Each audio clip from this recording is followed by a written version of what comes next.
1 year of stinkers, ups and downs, high points and lows. Tonight, we recount each of our top 10 favorite bad movies that we watched since we started this podcast in March 2014. This is our year in review, part 1 of 2, and be sure to listen to part 2 when we recount our favorite good movies of 2014. Stinker Madness. Stinker Madness. Stinker Madness. We got the Stinker Madness. Hello and welcome to Stinker Madness. This is our year in review episode. How are you out there in podcast land? Who the hell are you talking to? Yeah, really, dude. Are you Obviously, asking her? me and Sam are here. Yeah, we're here. Are you I was asking? mostly asking you guys, but I forgot that I to mention who you are. Yeah, well, How are you people in this room? I'm fine. How are the people we're asking fucking rhetorical questions to? The listeners who can't answer back, hopefully, or they're not trying. There's somebody in their house right now. They're like, "I'm okay. I'm good." And then their wife's like, "Steve, they can't hear you." Well, yeah, exactly. That is the voice of Sam. I also have Jackie here. How are you, Jackie? I'm doing okay. Good. Got a colonoscopy this week. Ugh, that's icky. Yeah. Let's avoid that topic. What? That least- goes along with stinkers. So, speaking of people in podcast land, you don't have to look at the pictures of the inside of Jackie's butt like everybody else had to. Hey, man, those were some interesting scientific pictures. Yeah, science. She was quite proud of the inside of her guts. They were awesome looking. Yeah. So here's how we're going to do this. We have each compiled our lists of our top 10 favorite good movies that we witnessed, or bad movies, good bad movies that we witnessed in 2014. They do not have to be movies that we did episodes on or witnessed for streaming do's and don'ts or even watched them together. They are just each of our favorite top 10 bad movies that we recommend that anybody listening to this podcast should stop what they're doing and go watch right now. Yes. So start us off there, Jesto. So how we're going to order this is just in the same order that we pick movies for the podcast. I will go first, then Sam, then Jackie. So Jackie will close us out with her number 1, but I will start with my number 10 movie, which was Teen Witch. Ooh. The movie that Jackie brought to the table that I don't think you and I had even heard of. I'd never even heard of it. The Teen Wolf knockoff. Hey, that's on my list too, but a little higher. Yeah, well, that's all right. So It did what not make made my it, list. So what made it part of your list? I enjoyed how cheesy it was, and just like even in when was that movie? 1986, 87, somewhere in there. Yeah. Even at that point, if I had gone to the theater, like if I had been an adult man and been roped into going to see Teen Witch, because I'm assuming, let's say, my wife named Jackie would have been like, "Ooh, I want to go see that. That looks great. I love witches and I love teens and it's going to be romantic and all this." And I would have been like, "Ugh, God, this is going to blow." If I had seen that in 1987, I would have been like, "This is fucking retarded." It's ridiculous. Like all of the 80s elements, the top that, and the singing and dancing and how crappy the music was. I like boys. Yeah, the most The popular new girl. cheer is "I like boys." Yeah. That's not even a fucking cheer. The music is a strong point for me for sure, but I also think that like I would have been in the theater going, "Wait a minute, is this movie about statutory rape?" It is about statutory rape. I would have and lost my it's shit. Okay. I would have busted up laughing in the middle of the theater, and everybody would have turned around and been like, "What's with that guy?" Yeah. And then there would be another guy in the theater that gets up in the middle of the movie because he realizes it's okay, and he goes and he buys a Camaro and he parks it outside of a junior high. Mm-hmm. And Yep. he just waits. Yes. Stucker. He's got a 6-pack of Keystone. Yeah. That's how you it get would have the been teenagers. Schlitz then. Oh yeah, Schlitz. Schlitz. Or Boone's Farm. Yep. Maybe a Fancy. little Mad Dog 2020.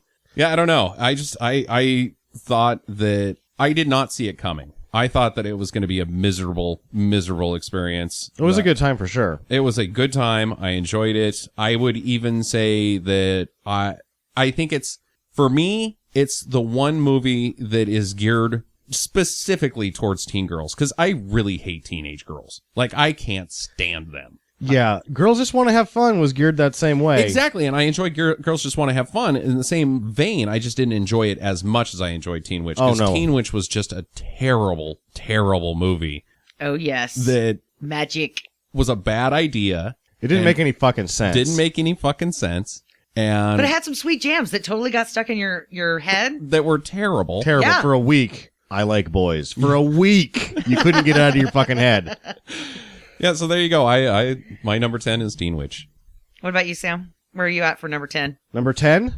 My number 10 is one that you guys didn't see. Young Warriors is my number 10. Ooh, the Young Warriors. And not The Young Warriors, because The Young Warriors is a different movie. It's just Young Warriors. Oh, there's two of them. There's 'Cause two of them. I have in what I'll just introduce the world to my Stinkernomicon, Mm-hmm. the binder of 150 movies that I've put together. And one of them I haven't seen is The Young Warriors. So what's the difference between the two? I don't really know what The Young Warriors is. I know that it wasn't The Young Warriors like in the 70s. Uh-huh. And Young Warriors is made in the like cusp of 80, 90 in there. Okay. And Young Warriors is, I believe, a fraternity that decides to become vigilantes. Oh God, you're And kidding. They don't do a good job. Like, first time out, they lose a guy. They have a dog. They turn the dog into a crime-fighting dog. He gets shot. They do the dog in the movie. Uh-huh. And, like, he has, like, sunglasses and, like, a Budweiser Oh, hat. so You're he's like, super cool too. he's fucking rad, and then he gets shot. That sucks. It sucks. But they're basically the worst vigilantes ever. So they had a Spud McKenzie. Yeah, I think that They Spud get McKenzie might have been the inspiration for the dog, and why it makes number 10 is because at the end of the movie you wonder what were they trying to do here, because the story that they tell is adequately told, but it's the story of a bunch of dickheads that don't do a good job. So it's not an accident that they're portrayed like inept idiots. It's the intent. They're not good at it. The intent of the film is these guys are nutsacks. It's almost like it's a warning, the tragedy that could befall you Huh. if this situation works out and you turn into vigilantes. No, these idiots decided to become, no one else would make this decision. It did work out poorly because this is how it would work out, but it plays itself off like a cautionary tale. Like, don't turn into vigilantes if this happens to you, because you'll befall this terror and your life will be, sucky. Like, well, no shit. Yeah, they killed Spud McKenzie dog. And you're frat nutsacks. You're nutsacks to begin with. You haven't even frat guys. Ugh. Oh boy. Yeah. Yeah, it's like Animal House and Batman. Huh. But then not the good parts of either Animal House and Batman. It was fucking ridiculous. Well, that sounds pretty rad. Is it something that we may want to end up doing an episode on? We later? will be doing it. It will be coming this year. Excellent. Young Warriors will be an episode. I don't even know how long it's going to be before I throw down on Young Warriors, because my next pick is obviously going to be Megaforce, Mm-hmm. and then it might be after that. I will. My nipples are hard. Okay. I'm excited. Jackie, what's your number 10?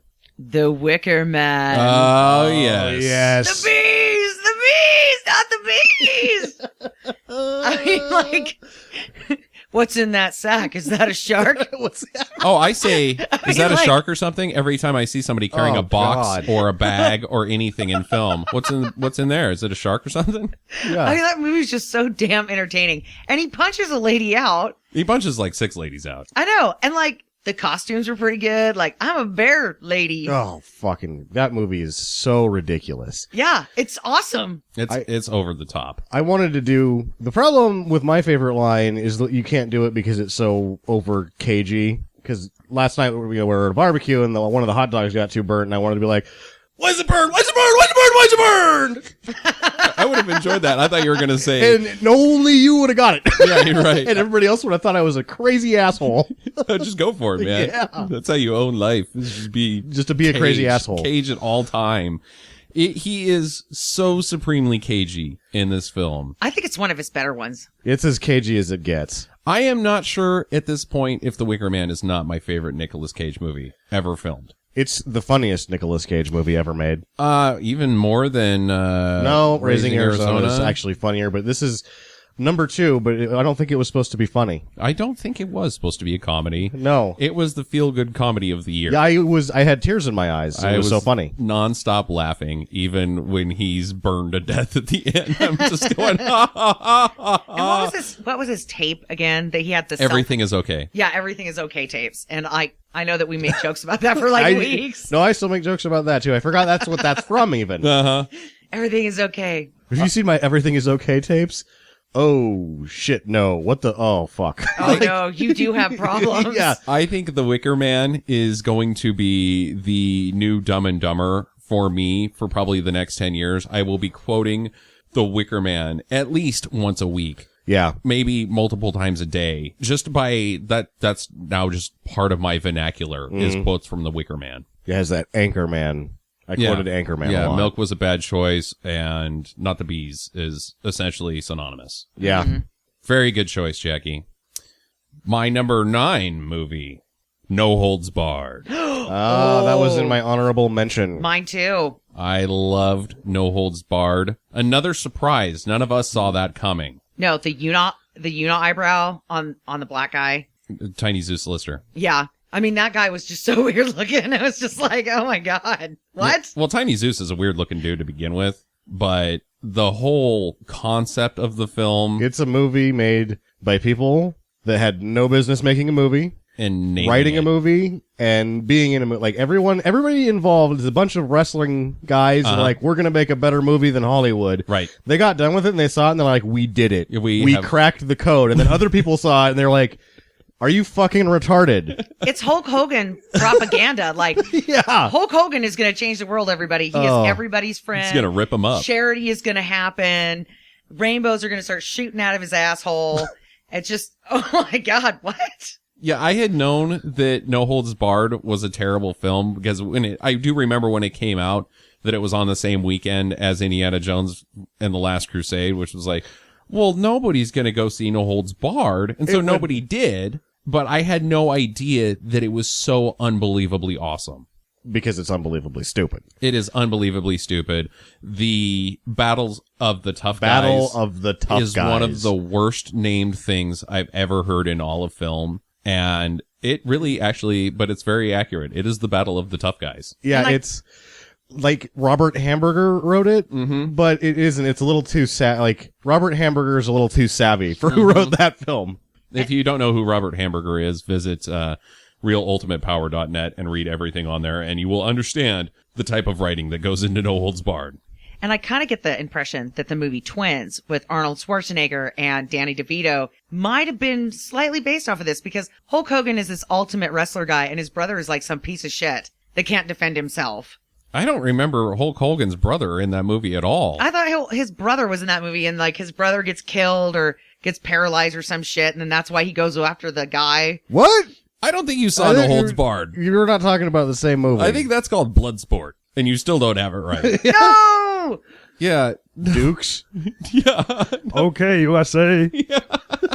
Wait.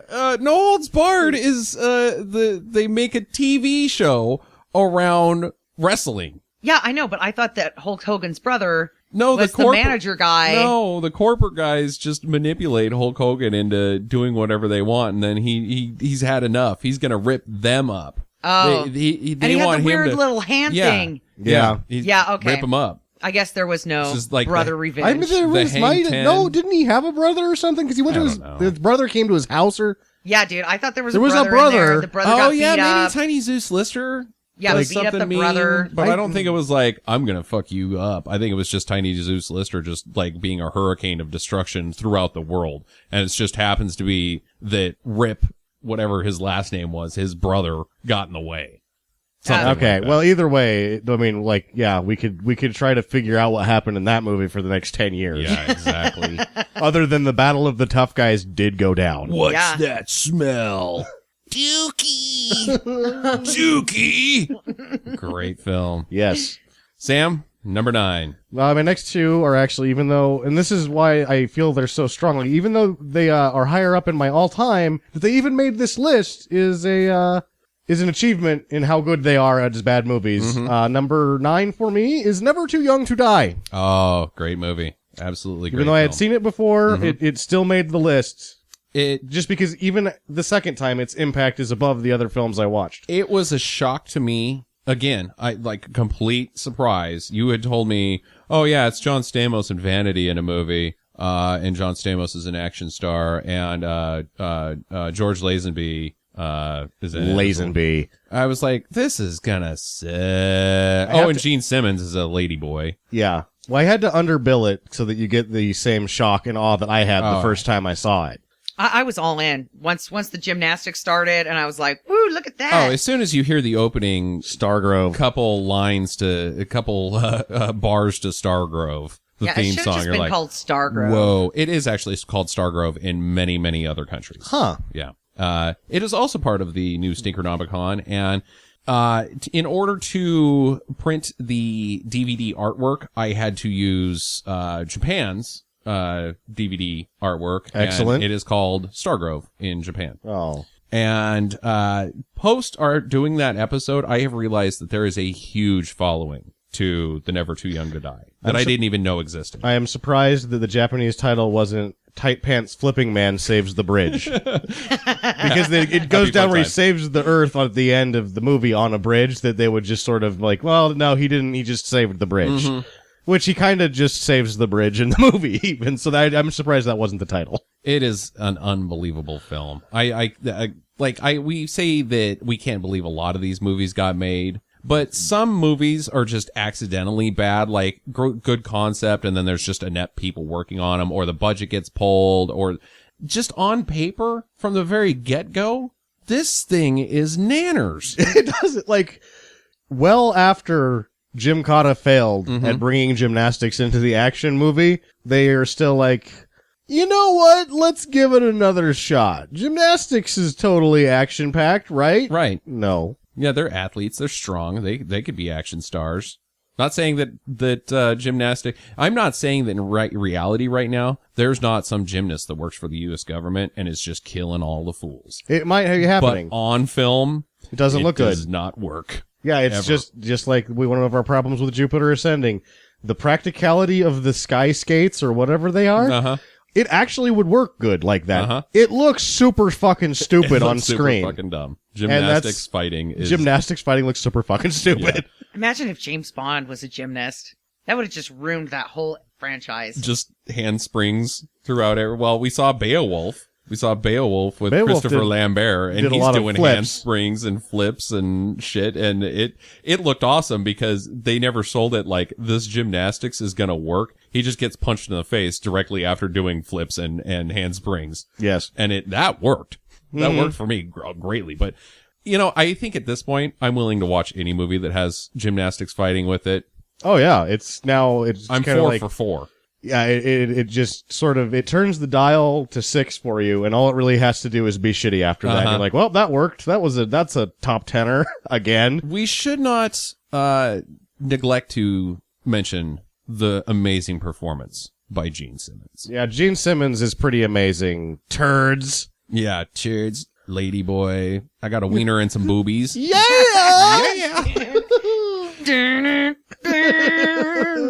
Yeah, that's a good choice. I really like Never Too Young to Die as well. Jackie, you're number 9.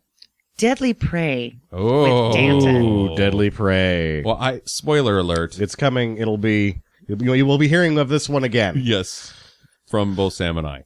What are your thoughts on Deadly Prey, Jackie? And why number 9? 9 is kind of low. Because although I thought it was really awesome, and yes, Danton is the most badass, like vengeful killer guy ever, right? Like he's got it down.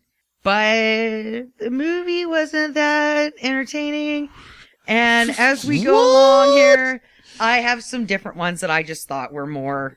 I was just more in tune with the storyline or the costumes or whatever. So Yeah, it always comes back The to the costumes. Well, he with didn't have Jackie. much of a costume. No. no, he had like a pair of ripped jean shorts. Yeah, on he and was a wearing bullet. just enough to cover his important pieces. Sometimes. Yeah. Oh, Dan. Oh, I love Dan. Danton. Yeah, I mean, I can't really explain it, but it's Danton. If you haven't seen it, you need to watch Deadly Prey because it's Danton. Yeah, it's Dan. Danton. It doesn't matter what happens. It's just Dan. Yeah, Dan, he'll kill you. Yes. He'll kill your grandma. He Kill your doesn't fucking care. neighbor. And then he'll have a barbecue with a dead body. He'll like do a weekend at Bernie's for 10 minutes and then get tired of that and then go kill somebody else. Well, what did you like about Deadly Prey, Jackie? I just liked how ridiculous it was. Mm-hmm. This guy gets nabbed on his way taken out to the trash because obviously he looks like a good target. Like, who the hell's going to pick up Mr. Buff Guy? Yeah. The kill zone guy at the training camp. Like, you're at a training camp. I don't know if you should be getting somebody off the street that looks that advanced. If Always Sunny in Philadelphia has taught me anything, I know it's never hunt a man. Never hunt a man. If Deadly Prey has taught me anything, it's never hunt Danton. Do not even, Stay away from the guy that looks like Danton. if you live down the street from Danton, move. Mm-hmm. It's not going to be a fun block party. No. If you eat the last hot dog, He'll will kill you. karate chop you. He in will the kill throat. you with the hot dog. You You'll just pull ate. it out of your stomach. He will punch a hole in your tummy, grab the hot dog, and shove it through your brain. Yeah. And then he'll put it on a bun and start to eat it and go, you know what? I wasn't even hungry. And toss it in the And trash. then just wander off. And kill somebody else for doing something, like looking at him the wrong fucking way. Eating the last of the Doritos. Yeah.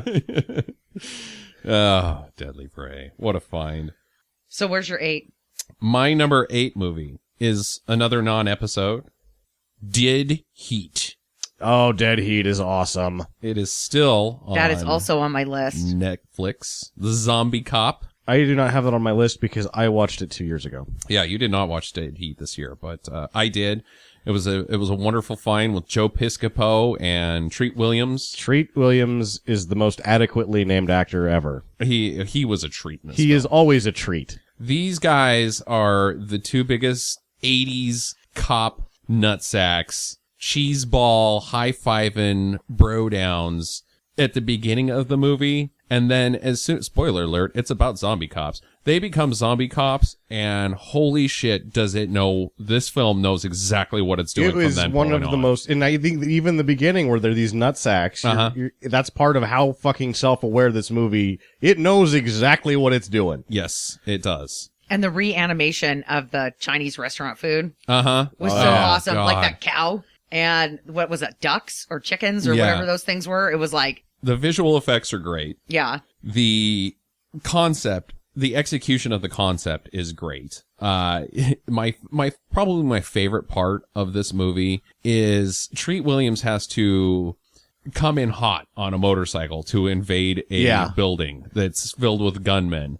And so instead of like parking the motorcycle and shooting his way through the front door and shooting the guys, he never slows down, runs the motorcycle into something, and then launches his reanimated corpse through the front door and starts shooting everybody. Because you know what? You're a zombie cop. Yeah. Fuck it. Fuck it. I don't need to walk up there. I'm coming in hot. And just, Right. it knows what it's doing from start to end. And it's great. I was so amazed the first time that I saw it because it was like the movie that you would want to make, like, oh, let's do this. And you'd never be able to get that they actually got it made and did it. And it is what it is just sort of amazing to me Yeah. that it even happened. Yeah. It's a kick in the pants.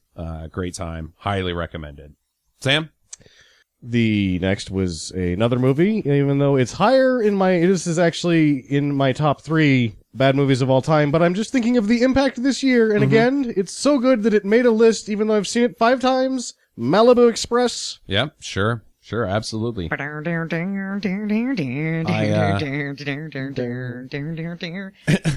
giving you the music. No, Justin, that's so actually you could pretty good. reminisce. That's exactly that's right. pretty I good. feel About I it. feel it now. Thank you. You're welcome. Yeah, the Malibu Express is a pleasant trip every time. I think the reason I didn't put it on my list is just because You've seen it so many times. I've seen it so many times, and it seems like everything that's on my list was a major surprise. Like, wow, I did not see that coming. So that's where I'm at, but I cannot argue with you that Malibu Express was, again, a fantastic time to view. That's why it made it. It's just it has such impact every time that it made it up to number 8, and I'd seen it a bunch of times, and it still made 8. It's that good. Yeah, that was on my honorable mentions. Yeah. Yeah, it's hard to argue. I can't wait till we can dive into some more Andy Sedaris films. We'll have to, of course, get Arlene Sedaris Yes. is Widow back involved. But Hard Ticket to Hawaii, I believe, will probably be one of my future picks.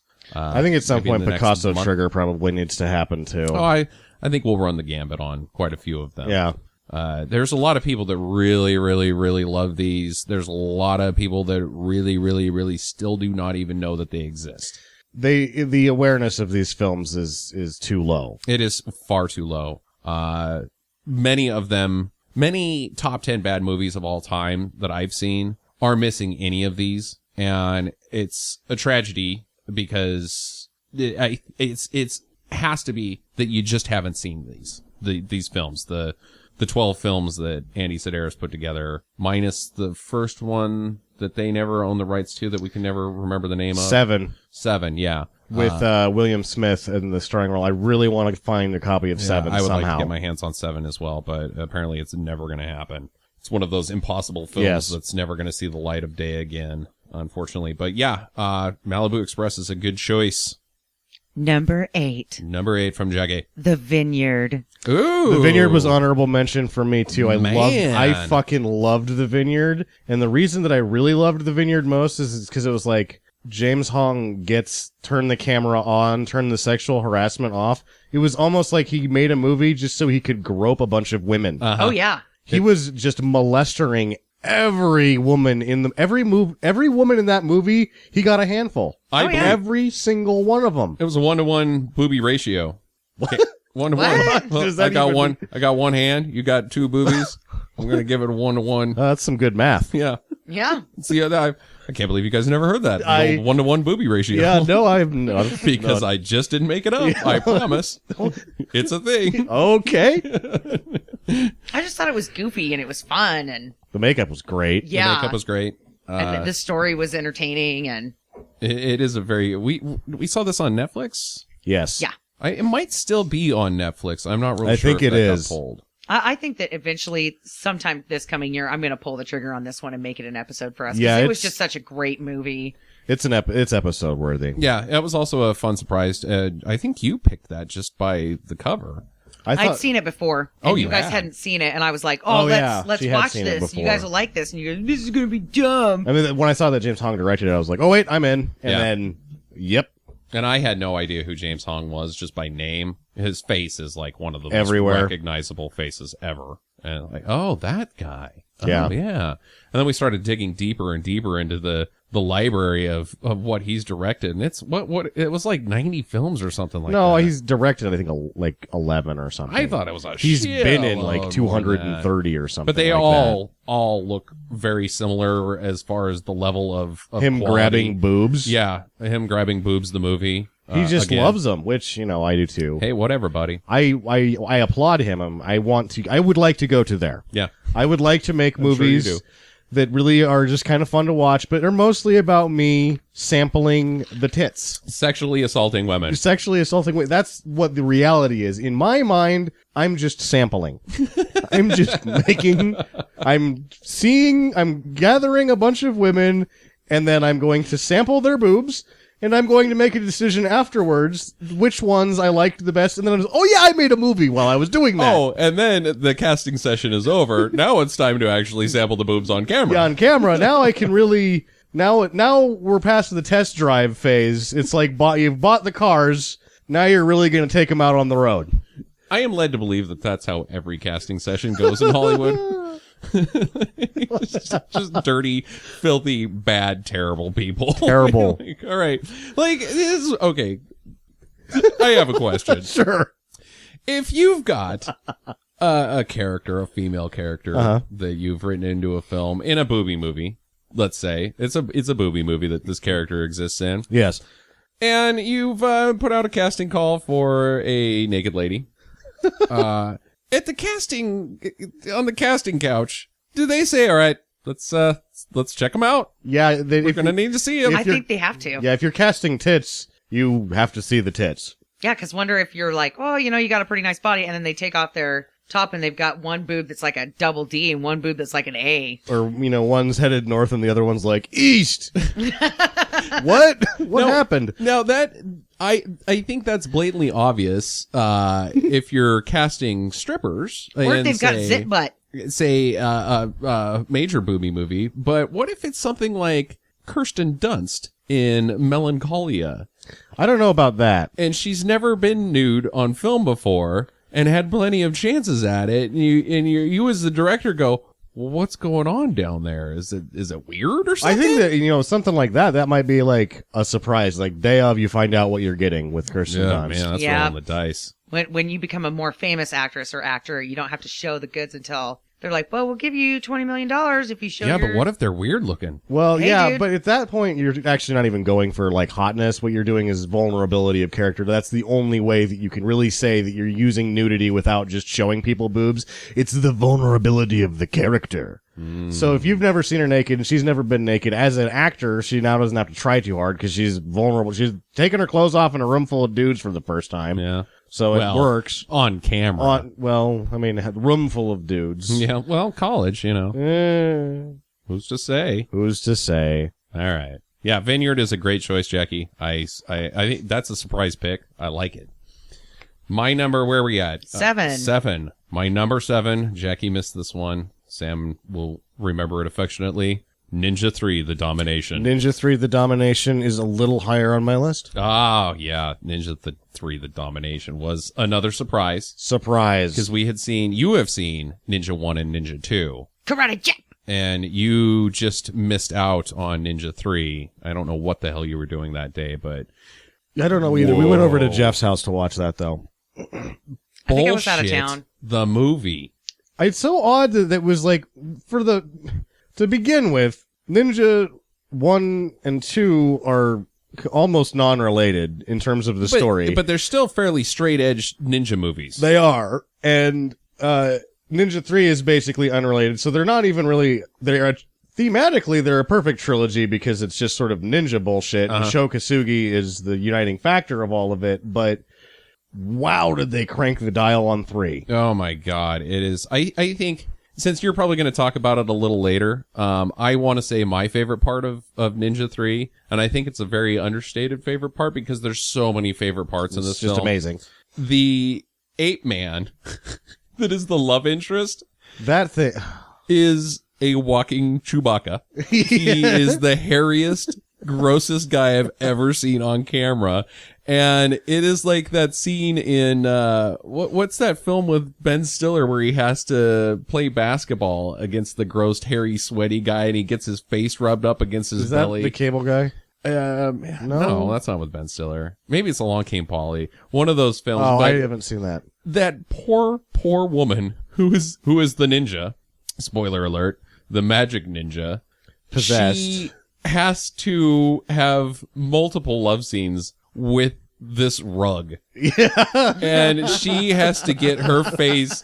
And the weird thing is I'm not even sure if she had to get her face into this, but there's kissing, and then all of a sudden she starts headed downstairs, not like downstairs, but into places where humans should not go, like his armpits and his back. And she has just got to be pulling chunks of hair out of her teeth because Chewbacca had jack shit on this guy. Yeah, so I think where she's trying to, like, what she thinks as a character and maybe as an actress trying to do a love scene is that I'm going to go find a part of this guy that's not covered in hair, and there isn't one. And fail. She's looking, and there's none to be found. He is a monkey man. The first time he takes off his shirt, like you can see, because he's like one of those 80s mulleted dudes, like, oh, I'm the cool cop, and he's wearing tank tops and stuff, and it's like, man, that guy's got some really freaking hairy shoulders. Yes. And then he does the slow motion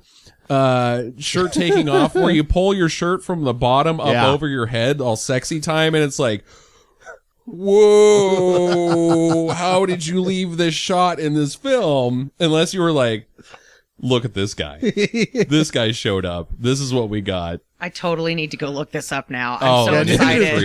3 is fucking Ninja 3 incredible. is stop what you're doing right now and Go watch Ninja it. 3. I think Furstenberg directed that. Yeah, it's great. Absolute surprised because it's just not like Ninja 1 and Ninja 2. No, it's nothing like, and it's like, it went crazy. Like, It they went just dialed it up. crazy. They're like, oh, there's going to be a ninja possession now. And it's got that element of why I love it why I love Teen Witch the same kind of way. It's just 80s suck. Not trying to be like, oh, see how cool the 80s were? It's like, no, this is why the 80s sucked, is because there's neon and lasers and just bullshit all over the place that has nothing to do with anything. The ninja possession with the laser light smoke show in her fucking apartment. I forgot about See, that that's until all you just have to now. say to convince people to like this movie is, wait, ninja possession laser She light gets show? possessed by a ninja in her apartment. Her apartment's really fucking stupid. Like, every part of the movie, like, you can't, there's no shot in this film where you don't go, what the fuck is going on with this? Yeah, like, you exactly. first go to her apartment, you're like, wait a second, somebody lives in this? What the It's- fuck is going on with this apartment? It's Bizarro The Shining. Like, every shot has meaning and purpose, but it's completely like, what? What is going on What is here? going on? And then all of a sudden, like, it doesn't, none of it ever makes any sense. Like, you kind of are able to string the events together. Mm-hmm. But, you know, there's the ninja that dies, and then, like, she's in her apartment, and it's like, oh, hey, I saw Pink Floyd's Laser Light show on drugs a couple years ago. I think I'm going to recreate it in this scene Because with it a seems big to fit fan. with the ninja demon Yeah, possession. it seems like that if a ninja was going to possess some chick in a weird apartment, that it would be a laser light show. What? Yeah, exactly. Oh my god, I need to get a copy of that movie. That needs to be owned. Yeah, that's one of those that, like, just, it's on Blu-ray, so just get the Blu-ray. Yeah, exactly. Sam, you're number 7. Hell Squad. Oh yes, Hell Squad. Hell Squad is my number 7. I'd never seen Hell Squad until this year, and I wasn't super impressed with Hell Squad at first, but, like, it really just kind of kept building momentum, and it had me all the way locked in when she has the phone call and she's like, we've been killing all these people and I'm pretty sure none of them are terrorists. And you're like, okay, so they don't know what's going on in the movie either, because I got no idea what's going on in this movie, and the people in it are now, what the fuck is going on here, man, on the phone to someone else in the movie. It's seriously like the script was written while they were filming it, because they just get to a point where it's like, we don't know what the hell we're doing right here. Bathtub scene. Yeah, let's just go back to the bathtub. Kept going back to the fucking bathtub. Everybody back in the bathtub. Oh. Okay, now get in the Jeep with your cute little outfits on. Yeah, today we're gonna drive around in a circle, and then when we don't find anybody to shoot, we'll just go back to the bathtub. I think that there was they had the one, like, the third time out or whatever, you see him leave. I was, as a viewer, just assuming that they had gone and killed a bunch of people that probably weren't terrorists. Right, sure, guys And playing then they cards. just came back and got in the tub, and it was like, that's the routine of the film now. We can't really be bothered with showing you this action again. Just assume that they've gone and killed some more of the wrong people. Oh boy, it's a wonder we're in the situation we're in as America. I think we've dug our own hole, and I think that hole was Hell Squad. Well, when they're Middle East hates us for a reason. that's right, because when we're sending over these ladies for a dance show that can't keep it together, they don't dance together, but they're all professional dancers before they became part of Hell Squad. Right. It's like, what the hell happened? Like that? Okay, Yeah. Like, nobody believes your cover now, ladies. Nobody. Kinda. Because I guess they realized how much money they were making. That was another part that I couldn't get over, was when they do their little dance sequence and people start throwing out the silver dollars or whatever, they are just getting after it. They're just grabbing those things like, we need this fucking money. This is not going well as a career move. Like, being dancing commandos does not fucking pay the bills. Like, Hell Squad's name is very fierce. Hell Squad in reality, No. not very not very hellish. No. Unless you're a Middle Eastern man playing cards, then you're probably going to get shot by Hell Squad. there's just no camping in the Middle East because Hell Squad will just roll in and kill you. Because these people could have just been camping. we can't fail to mention the Duel of the Boom Mics. Oh yeah, at the very end. They just, the whole thing, like, it was, you can tell that they filmed it linearly because the production falls apart. You watch the production fall apart as the movie plays itself out. It's like the boom mic operator's arms were just getting tired. Yeah. Well, it starts off with the camera shadow in the one shot that, like, is this the only shot we got? And then they go, we only got one shot for everything. Yeah. Of course this is the only shot we got. This is one take of the movie. Did you see yourself in that shot? I did. And we couldn't do anything else? We could not. This is what we have. I was on the edge of an airplane wing, in my defense. Who told me to stand there? I did. Yeah, Hell Squad was a good time. It was a very fine choice by our good friend Carl as Carl. part one of the action or in action Yes. trilogy, which we have not completed yet. Shall be Very soon we will be completing the in action trilogy with Megaforce. with Megaforce. Plugging our future episodes again. Yes. Jackie, you're number 7. Soul Taker. Oh, Soul Taker. Taker. Yes, where those kids die in the car accident, and then they get away, and one of the I didn't see this. No, you did not. And she's cheating.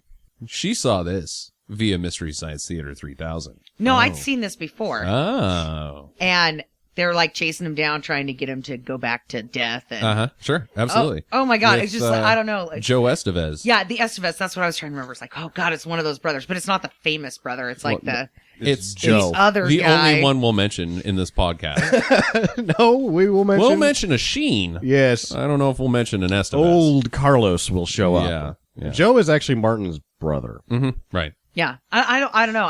I liked this movie. It was Martine. yes. I don't know. I just liked it. I thought it was funny. Soul Taker is a good time. It's And ridiculous. It tries really hard to take itself seriously. Oh, and absolutely. It's just not. You just can't. I mean, like It's a he's failed- walking around. Estevez is walking around in a trench coat, walking to get these kids. It's like they're running away. There's no way you're going to Oh, make that's it that Joe distance. Estevez in a nutshell. But Yeah. he's like, "Yep, can't be running too fast. My hair will get all fucked up." You know, here's the thing about Joe Estevez is he is the polar opposite, the exact same man, but the polar opposite to Eric Roberts. Yes. Eric Roberts tries to dial it to 11 at every possible point and sucks. Eric Roberts is the most uncoordinated human alive. Joe Estevez rivals him for the most uncoordinated man ever, but Joe Estevez level is usually about a 2 Yeah. and sucks is equally. He doesn't go crazy like where like Eric Roberts does his action thing and then like the shot's over and he's like getting ready to do it again and you're like, no, I know that you're going to do it just like that or worse. So Uh-huh. that's what we're going to use. Yep. You're like, you just slap your head as a director and be like, oh God, we got this guy for an action movie And Joe Estevez is essentially the same man, just just in half speed. opposite. Yeah, a slow motion Eric Roberts. Hey, he has some squinty eye, evil eye Oh, business. he's got the Estevez look for sure. Yeah. If you didn't know who they were, is this guy related to Charlie Sheen? Yes. And I love Joe Estevez. Anytime I can get Joe Estevez, he. If I was to see, if I was to make my shitty Expendables ever, produce my screenplay for the shitty Expendables, I would put Joe Estevez. Eric Roberts, obviously, Jeff Fahey, and Jerry Remar, James What is- Remar. Eric Roberts is actually in the first Expendables. It's true, he is. Yeah. He made the A-list and the B-list. You know what? He's at the top of the B-list, but he's at the He bottom gets of mine. the A-list. But Joe Estevez would definitely be in that. And Soul Taker is a fine choice, Jackie. Thank you. Yeah, What did you got for 6 there, Justino? My number 6 film, getting into the heavy stuff. Another one of Jackie's choices, The Beastmaster. Oh, that's on my list too. higher up on my list. Yep. The Beastmaster I had already seen. It was maybe the 4th or 5th movie I decided to view when I was like, you know what? I'm 21 years old and I like bad movies. Yeah. I'm not even going to pretend that I'm some sort of intellectual. I like movies where there's guys with swords and lady shirts getting torn off and men fighting tigers. So I just want to watch movies like that. And so The Beastmaster was maybe my 4th film that I ever viewed like that. And it has stuck with me consistently since then. I love The Beastmaster. It is everything that a shitty movie should be. It is. It's a high speed. It's high speed. It's a terrible production. It's a rich history of terrible production. Oh, yeah. It's a fascinating story filmmaking wise. I'm saving all my comments until The acting is terrible. later. The story is stupid. The effects are awful. Not all of them. That lazy ass eagle was, he was awesome.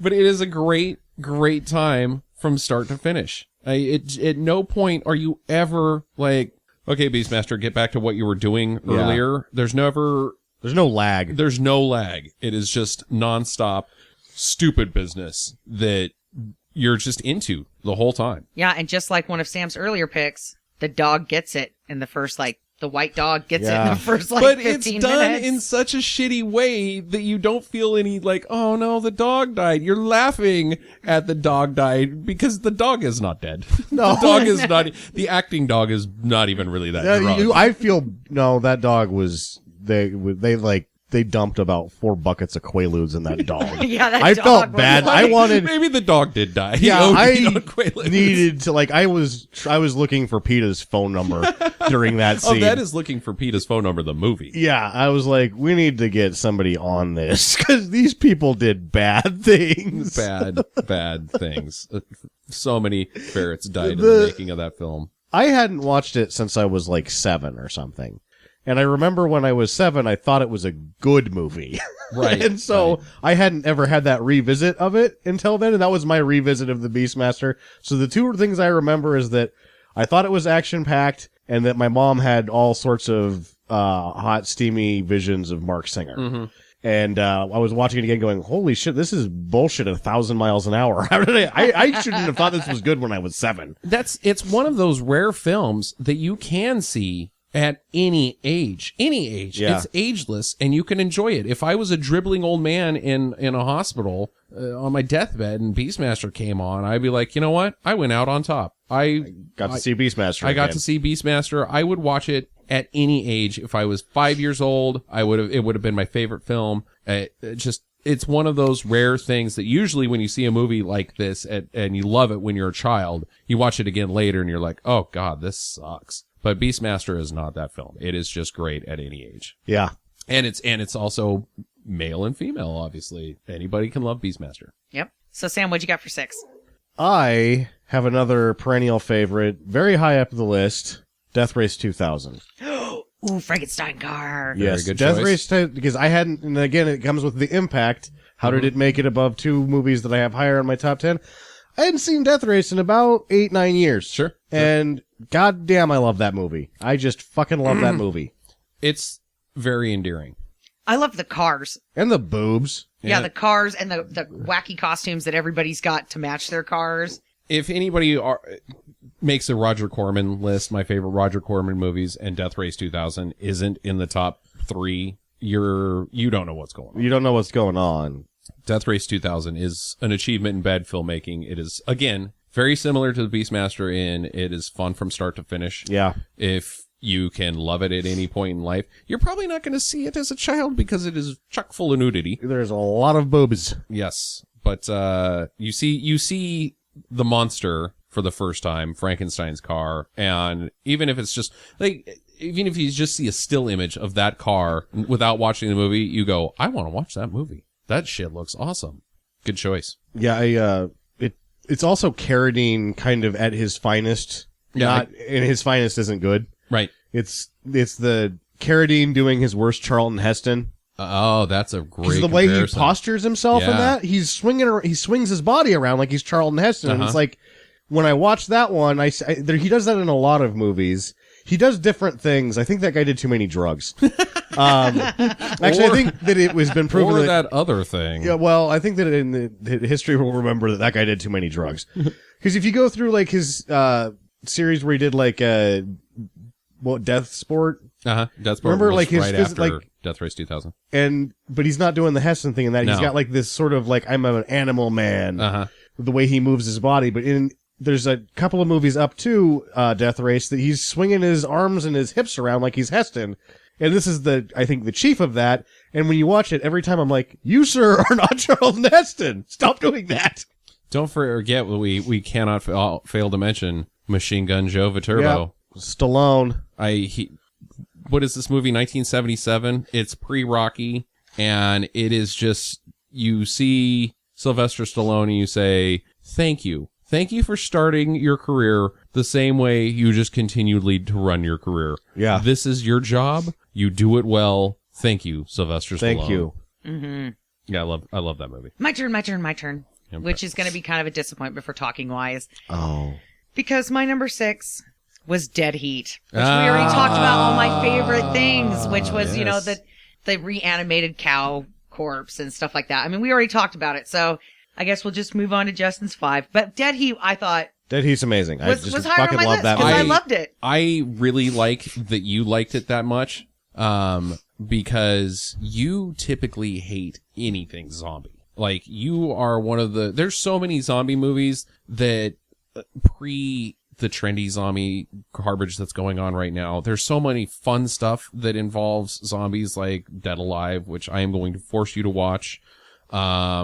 1978's Dawn of the Dead. But these zombies weren't Brain scary. Damage. No, they're not scary. They're zombie Because cops. he goes to the Rite Aid or whatever, the drugstore, Boots, to get makeup so that he looks good while they're driving around in the convertible. Right. I'm just saying that putting Dead Heat where you put it is a testament. Yeah, to number how 6. Awesome I thought it was And- just hilarious. I laughed so hard when we watched that movie. Yeah. It would be in the movies that I've seen more than once that made this list. It would have been the 4th of those had I watched it this year. I did not watch it this year.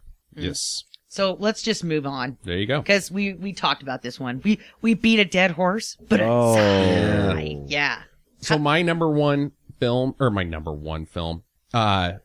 5 film isn't much of a surprise, or it's probably my weakest surprise film because everybody loves this movie. It was Machete. Oh, Machete didn't even make my list. Oh, it didn't make my list either. Yeah. Not even an honorable mention. I really, really had a good time with Machete. The first Machete is really, really fun. It's everything. It's everything that they tried to do. They did really, really well for the sake of bad, shitty, Yeah. stupid movies. I enjoyed it thoroughly. I think it's a damn travesty that we don't have a third one of those. Wait, who knows? I mean, Sin City just got he finished I that know, 2 weeks I before know. it hits the screen. So I know, but either way, yeah. Anytime Danny Trejo's on film, I usually am on board. But Machete is just such a good time, and I can't imagine that there's very many people that haven't seen it at this point, especially listeners of this podcast. But if you haven't, you should probably have seen Machete. yeah, Machete's really good. My thing with Machete is that it gives you so much, and it gives you something that you wouldn't expect. It gives you De Niro not laying on the screen like a fucking fish. Yes. For the first time in 10 Yes, years or something like that. indeed. It was like he was having a good time in it. You could tell. It was like, wow, De It's- Niro still does stuff. It's also Robert Rodriguez not pissing in your eyeballs. Not pissing in my eyeballs. Not trying to make any special message or look at how neat this is. Styling the piss out of a movie. Styling the piss out of a movie. It's just, you know what? Let's make a good time. Yeah. Yeah, it's a good time. It is a good time. Good times. Good times. Good times. What's your number 5, Sam? My number 5 is The Man from Hong Kong. Oh. Little low as I'm looking. I mean, it's Jimmy not a Wang little Yu. low. There's one that I put up really high here because I forgot how much I liked it, but being number 5 is just not enough praise for a movie that I couldn't get it any higher, but I want I to. understand. I understand. I loved the shit out of that movie. Yep. The restaurant fight scene that took 15 minutes. One of the best is that's ever been shot. One of the best that's ever been shot. Jimmy Wang Yu doing everything. Driving, Yeah, it's jumping. the closest climbing. thing to what we haven't done Sister Street Fighter, but Sonny Chiba has a I'm a man that can do everything character in Sister Street Fighter. You get that with Jimmy Wang Yu and the Man from Hong Kong, and it's just fucking awesome. Don't forget about George Lazenby again. Lazenby. The reason that I picked this movie, Yeah. because I've been trying to find those Golden Harvest Lazenby movies, and I found that one, and wooey. Oh, Golden Harvest. You just never can go wrong. Raymond Chow does it up nice. The Man from Hong Kong on your part was a bit of rolling the dice, and it was a wonderful choice. I could tell. I watched 3 minutes, and I knew from the first 3 minutes of that movie that it was gonna work. It's not a widely talked about karate movie. It isn't, and I think that's another interesting thing that was mentioned on the podcast that because that was early on in the what do they call Ozploitation or whatever. But the sort of fledgling era of Australian film, that was a big deal for them. Their country selected that Yes. for preservation. It's in their library of whatever. We even, in fact, heard from one of our listeners that said that he saw that movie in the theater when it came out because it was just, you couldn't avoid it. It was everywhere? It was everywhere. It was like, maybe not like a Transformer type of marketing, but maybe like a Amazing Spider-Man level of marketing. Is just everywhere. So yeah, no, that's a really good choice, Jackie. Your thoughts on Man from Hong Kong? I don't remember it, Oh, Aw. so I can't comment. all right. Well, then you're fired from talking about that. I know. I can't even comment. Yeah, it sounds like a movie we watched. Yeah, it is. Our good friend Roman watched it with us. Yeah, Roman guessed it on that episode. Yeah, Oh, wait. Then I remember. Yes, very good movie. yeah. Karate Chop. I'll give it a karate, chop. chop. One karate chop. One karate chop. That's all you need. Jackie, your number 5 movie. Okay, don't laugh at me now. Uh-oh. It better not be Xanadu. No.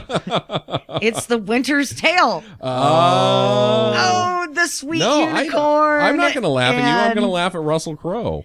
Oh my god, that movie just had so much. I loved the unicorn that just kept taking off like The Pegasus. the Pegasus, like, oh, trouble, fuck you, and he just I'm out. fly off. Yeah. I'm out. And like just the ridiculousness of the love story and And how awful the performances were. oh yeah, and Russell Crowe's like weird animated face thing that they kept giving him, where he would turn into the devil and his face would crack. And Will Smith being the devil God. who lives in the sewer, like Lives in the Oh, dumps. Will Smith, bad cameo. Like, why- All-time bad the worst cameos. cameo I've ever seen. why is he in the sewer? It's like, oh my god. I guess he's bad. Apparently, either that or he's just like, I It just seems love like the smell being the Lord of Evil isn't a high-paying gig. Oh, of. No, it's you the- get a bare light bulb and a shitty couch. Yeah. And Ugh, then, terrible. everything to do with Will Smith in that movie was awful. Like, because there was the gross face that what's his face makes. Russell Crowe. Russell Crowe. He makes his gross face to scare people. Right. But then at one point, Will Smith's like, my gross face is grosser and scarier. And you're like, what the fuck, man? This is ridiculous. Stand underneath that light bulb, please, so that I can show you my even scarier face. I knew what we were getting involved with. I mean, I knew that Winter's Tale was a widely panned movie, but I thought it was panned because it was just going to be so Shitty dripping with cheese schlock.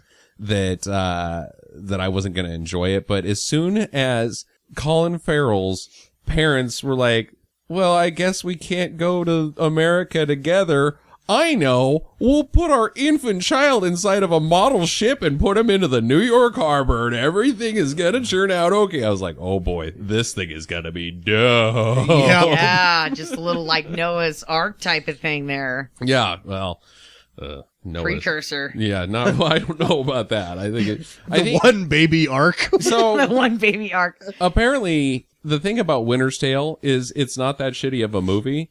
It's apparently the shittiest book that's ever been written. Because That was based on a book? yes, Yeah. it is God. apparently a perfect adaptation of a really, really terrible book. Everything that is impossibly stupid in Winter's Tale, the movie, just comes straight out of the book. Off the page. Yeah. Yeah, so the unicorn that just fucks off every time there's Yeah. any trouble. Unicorn's like, oh, Bale, you're on your own. He just runs off like, thanks, unicorn, Thanks, you dick. the most powerful and wonderful creature ever. And he's a dog, don't forget. He's not a horse, he's a dog. Dog horse. Dog horse.